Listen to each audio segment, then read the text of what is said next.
எனக்கு அன்பானவர்களே, ஆண்டவரும் இரட்சகருமாகிய இயேசு கிறிஸ்துவின் நாமத்தில் உங்களை வாழ்த்துகிறேன்.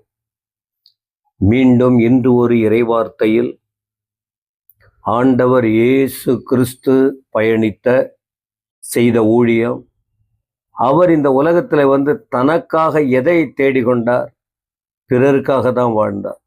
ஆண்டுடைய மனநிலையை நீங்க பார்க்கணும். அவர் எவ்வளவு பேருக்கு அற்புதங்களை செய்தார், சுகமாக்கினார். அடுத்த வார்த்தை பாருங்க, இப்ப இவ்வளவு அற்புதம்லாம் செஞ்சிட்டாரு. அவர் திரளான ஜனங்களை கண்ட பொழுது, நிறைய கூட்டத்தை பார்க்கிற அவரை தனியாவே ஜனங்க விடல. ஏன்னா அவரில் இருந்த வல்லமை புறப்பட்டது.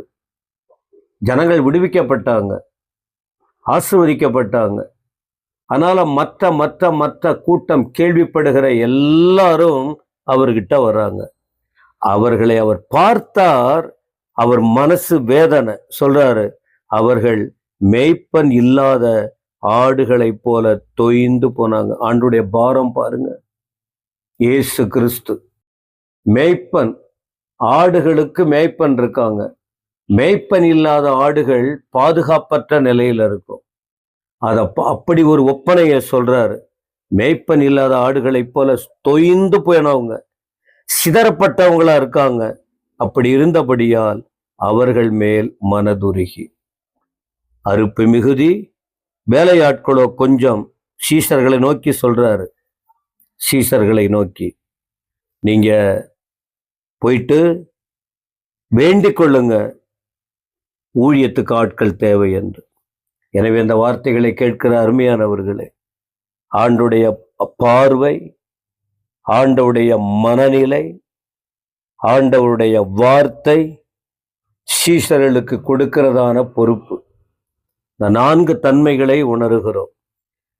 அதனால தெய்வத்தை அறிந்த ஜனங்கள் இனி மௌனமாய் இருக்கக்கூடாது. மௌனமாய் இருக்கிற காலம் இது அல்ல. கோடிக்கணக்கான ஜனங்கள் அழிந்து போறாங்க. நம்ம கண்கள் திறக்கப்பட்டிருக்கிறது. நாம் புறப்பட வேண்டும், சத்தியத்தை சொல்ல வேண்டும், ஜனங்கள் மீட்கப்பட வேண்டும். அப்படி இதை கேட்கிற நீங்களும் புறப்படுங்க, நீங்களும் விசுவாசிங்க. அந்த மனம் துருக்கமுள்ள ஆண்டவர் உங்கள் வாழ்வை மாற்றுவார், அற்புதம் செய்வார், ஆசீர்வாதங்களை கொடுப்பார். எனவே இந்த வார்த்தையை நான் சொல்ல சொல்ல அப்படியே கொஞ்சம் கொஞ்சம் படித்து இந்த வார்த்தையை மனசுல வைத்து கொள்ளுங்க. இயேசு எப்படிப்பட்டவர் என்று புரிந்து அவருடைய ஆசீர்வாதங்களை பெற்று வாழுவீங்க.